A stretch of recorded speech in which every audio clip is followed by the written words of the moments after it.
friends, today we are going to prep French toast. Oh, we're gonna start out by making our custard and we're gonna let that sit in the fridge overnight. And we wanna do that because the longer it sits, the more flavor is gonna incorporate and marry, and it's gonna be delicious. Cup of half and half or heavy cream. I'm using heavy cream.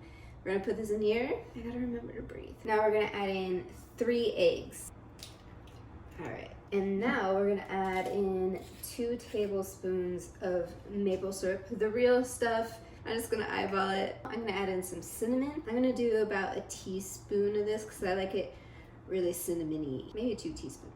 And I'm also gonna add in a half a teaspoon of vanilla. And now we whisk. All right, so I'm gonna cover this and put it in the fridge overnight. And now it's time to prep our brioche. If we use fresh bread like this, okay, it's so soft that when we put it in our custard and then pull it out of the custard, it's gonna break in half.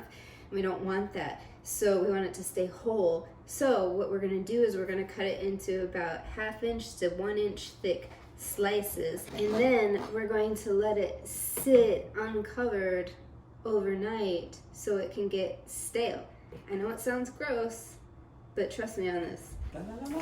Okay, next stage. I got like a station here. I got our dried bread. I'm just gonna pour it into this cake pan, and that's just gonna make it like, I just like it because it's a flat bottom, so it's easier to dip stuff. So first up, we're gonna take our brioche and we're gonna soak it in our custard, and we're gonna make sure it's really down in there. All right, and now I'm gonna flip it so it gets soft. And then I'm gonna put them on a cooling rack with a cookie sheet under there, so the egg can run off on that.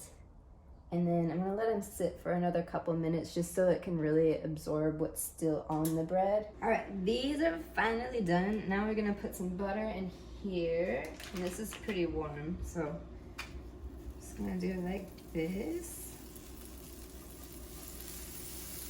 And when the bubbles kind of die down, stop sizzling, then we'll put the bread on. Ta-da!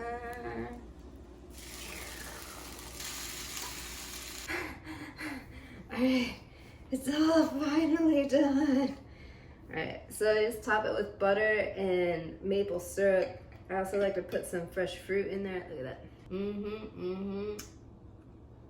Crunchy on the outside, nice and gooey in the middle. I'm gonna enjoy it. Bye, everybody.